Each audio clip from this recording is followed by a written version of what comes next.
All right, this is something I've been over a few times, but I want to go over it again because you can't stress this enough.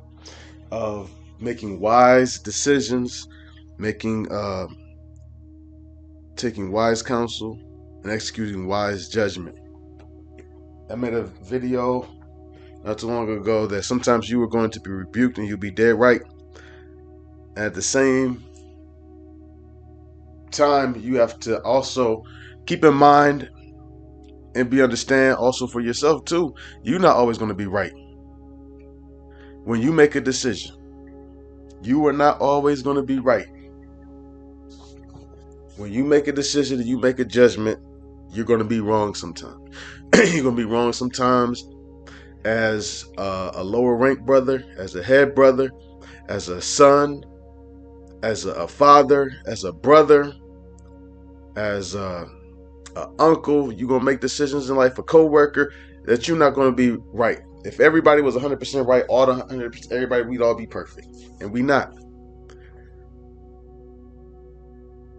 We are prone to mistakes.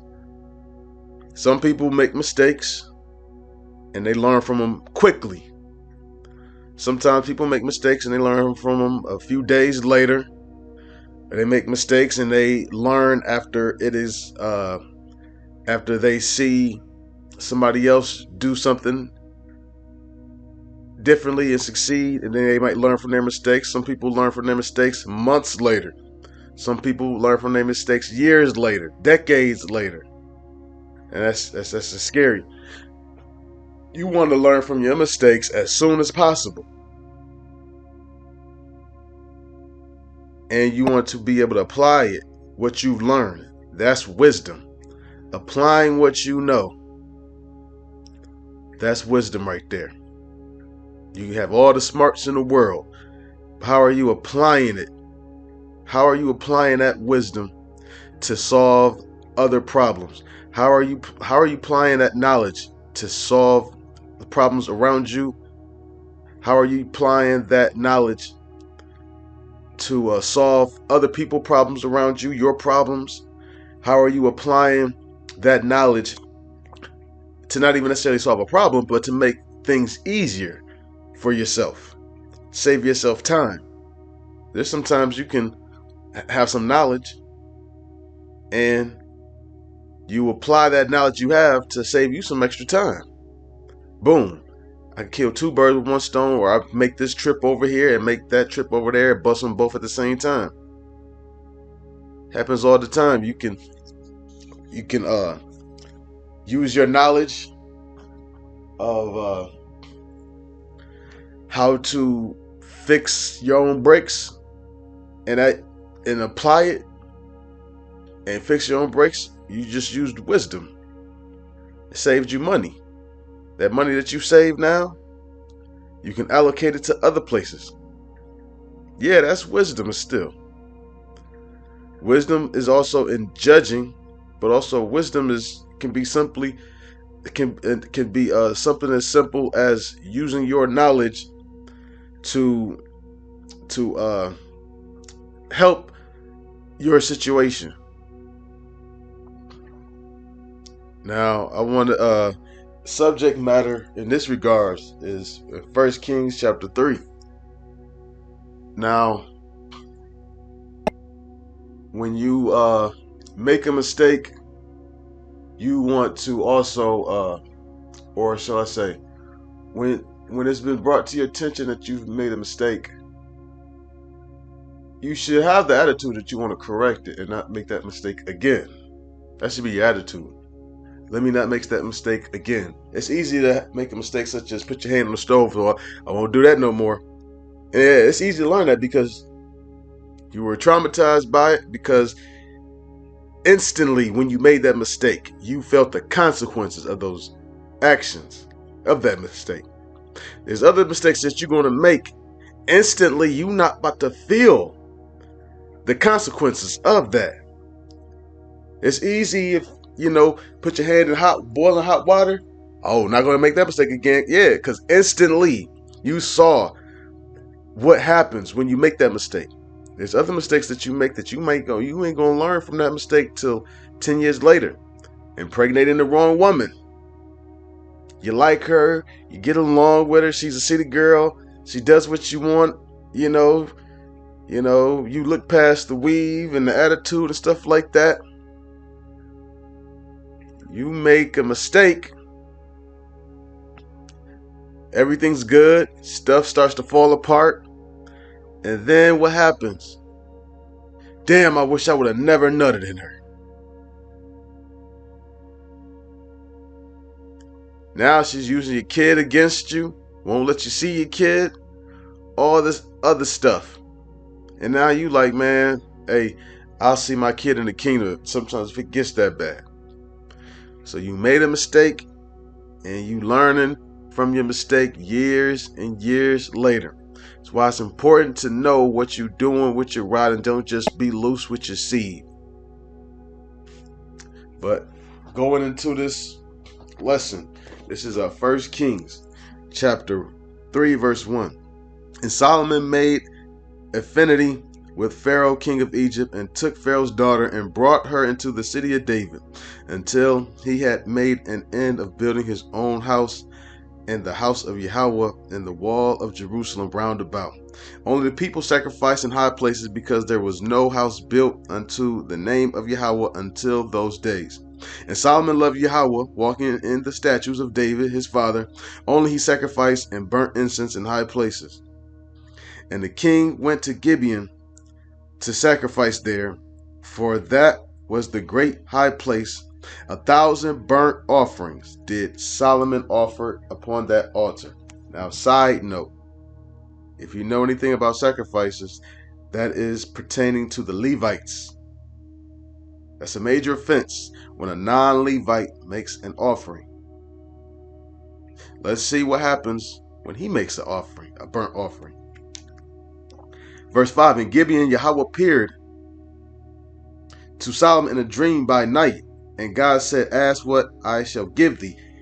The same place where he made the sacrifices, in Gibeon. That's where the Most High appeared to him. He said, what shall I give him? He got rewarded. What do you want? On a side note, why was he allowed to not be in Levite? Because he's a priest forever after the order of Melchizedek, before the Levites even were about. That's Solomon, who is Yahweh Shai and reincarnated. Don't let that go over your head, because this lesson isn't about that. I can do another lesson to expound on that, but I just want to point that out, that Solomon is Yahweh Shai, our Lord and Savior. Verse 6, and Solomon said, thou hast showed unto thy servant David, my father, great mercy, according as he walked before thee in truth and in righteousness and in uprightness of heart with thee. And thou hast kept for him this great kindness, that thou hast given him a son to sit on his throne as it is this day. And now, O Yahweh, my God, thou hast made thy servant king instead of David my father, and I am but a little child. I know not how to go out or come in, and thy servant is in the midst of thy people, which thou hast chosen, a great people that cannot be numbered nor counted for multitude. Give therefore my servant an understanding heart to judge thy people, that I may discern between good and bad. For who is able to judge this thy so great a people? He wanted to understand judgment better. I want to be able to understand judgment.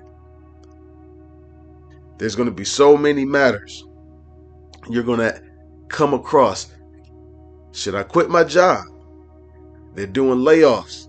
Should I quit leave this apartment? They're going up on rent. Should I switch careers? They're doing tech layoffs. I'm in tech.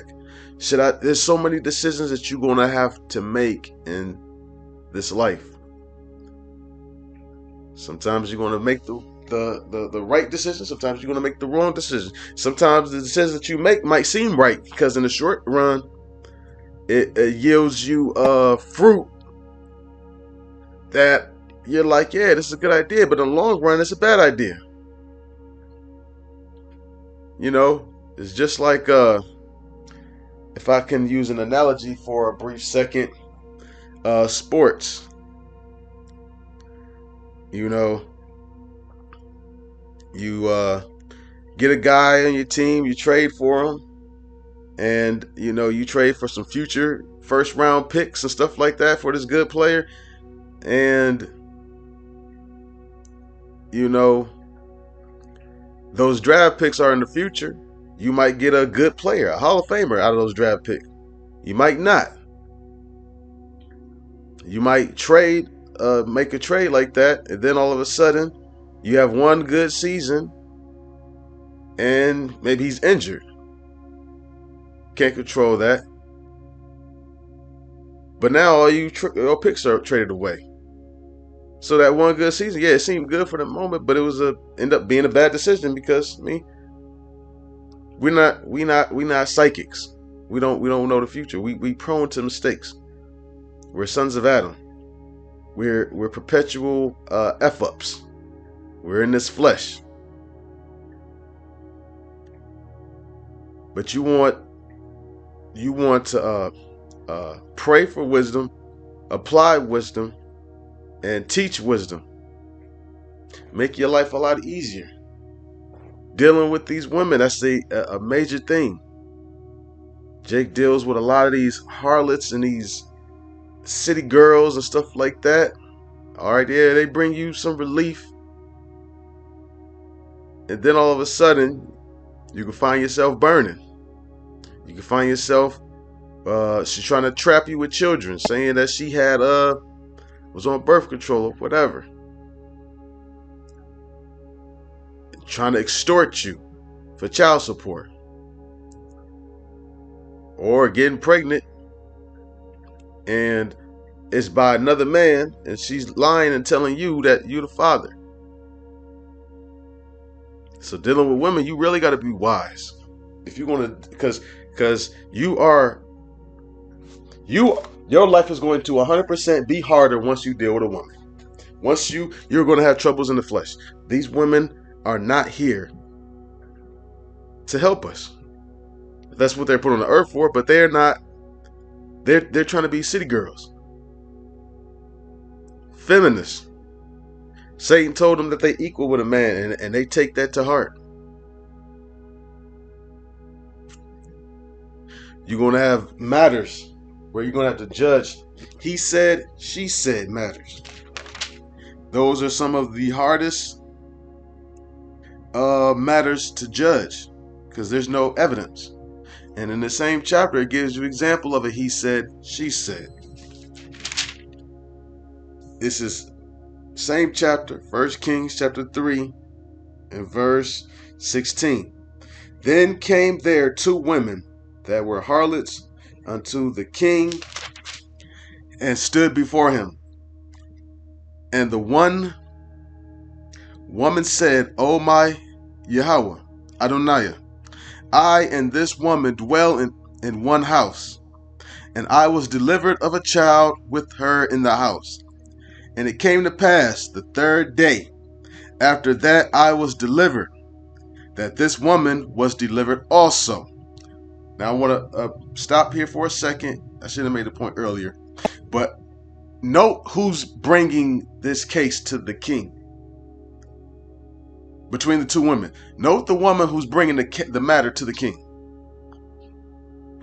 Verse 18. And it came to pass the 3rd day after that I was delivered, that this woman was delivered also. Meaning she had a child too. They both had a child about at the same time. And we were together. There was no stranger with us in the house, save us 2 in the house. So we was by ourselves. I ain't stupid. There's only 2 people that could have happened to, or it could have happened. Verse 19. And this woman's child died in the night because she overlaid it. Verse 20. And arose at midnight and took my son from beside me while thine handmaid slept, and laid it in her bosom, and laid her dead child in my bosom. So she basically played a trickaroo. She killed her child. Damn. Fuck. Okay, she's still asleep. I'm gonna give her my dead child and take her child because they about the same age. We both gave birth on the same age. She's not gonna be the wiser. Read verse 20 again. And she arose at midnight and took my son from beside me, while thine handmaid slept, and laid it in her bosom, and laid her dead child in my bosom. Verse 21. And when I arose in the morning to give my child suck, behold, it was dead. But when I had considered it in the morning, behold, it was not my son which I did bear. And the other woman said, Nay, but the living is my son, and the dead is thy son. And this said, No, but the dead is thy son, and the living is my son. So notice who's bringing the matter before the king, and who went into detail about all of what's going on. The other woman just said, nah, that's my child. She didn't go into no detail. She didn't say about the dead child, how the child died, or anything like that, or she didn't say nothing. She just said, no, the living child is mine. Let's keep reading. No, but the dead is thy son, and the living is my son. Thus they spake before the king. So what he said, she said matter. How do you know? You got to use your judgment. Verse 23. Then said the king, the one saith, This is my son that liveth, and thy son is dead. And the other saith, Nay, but my son is dead, and my son is the living. So you basically repeating, y'all both making the same accusation. I don't know. Verse 24. And the king said, Bring me a sword. And they brought a sword before the king. Verse 25. And the king said, Divide the living child in two, and give half to the one and half to the other. So he said, all right, we just split it. Split it right down the middle. All right, you have one half. All right, how about that? And this is the intelligence of Solomon. This is the intelligence of him. Play completely stupid and completely unempathetic and just say, oh, yeah, just kill the baby. Which is a complete sin. He said, oh, just kill the baby. All right, let's just stop all the bickering. Because you have some idiots who have bad judgment like that. And now, let's go and read what happens next. Then spake the woman whose the living child was unto the king, for her bowels yearned upon her son. And she said, Oh, my Yahweh, my Adonai, give her the living child, and in no wise slay it. But the other said, Let it be neither mine nor thine, but divide it. So she said, Yeah, king, right, all right. Yeah, all right. She looking at him like, oh, damn, he is stupid. Because she wouldn't have suggested dividing the child if the king didn't already do it. And he was like, oh, so let's divide it. And she's like, oh, shit, that's what type of time you want? Oh, yeah, divide them. Yeah, that's a good idea. Divide him. Also note real quick that the woman whose bowels yearned, she didn't rebuke the king and say, hey, that's against the Mosaic laws. That's going off. She didn't rebuke him. She said, I don't want my child. She said, I don't want my child to die. She can have it. And the other girl, she wasn't like, okay, I'll have it. And she just said, all right, kill it. So now she in a situation where, hey, my child about to die either way. Because this woman, if I give it to her, she don't even care. I see that she don't even care about my child. Because she like, okay, if she has my child, I at least can take my child back at some point, or at least, I know my child is living. I can see that this woman, she's saying kill the child, so I know she don't got my child best interest at heart already, even my second or third or fourth best interest. The next verse 27. Then the king answered and said, Give her the living child, and in no wise slay it. She is the mother thereof. She is the mother. Why is she the mother? Because she was the most caring and compassionate to that child. The other woman said, hey, divide it. That's wisdom right there. And in order to figure out this matter of he said, she said, he played stupid. He played as dumb. And here's the wisest person in the world.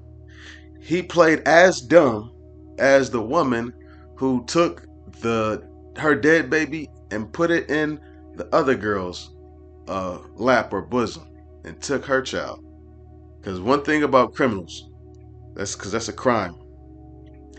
They are dumb as hell and they think they smarter than you. Boy, that's one thing I love. The only ones that's somewhat kind of smart are the con artists, the scammers. They're a tad bit smarter, but they're even stupid too.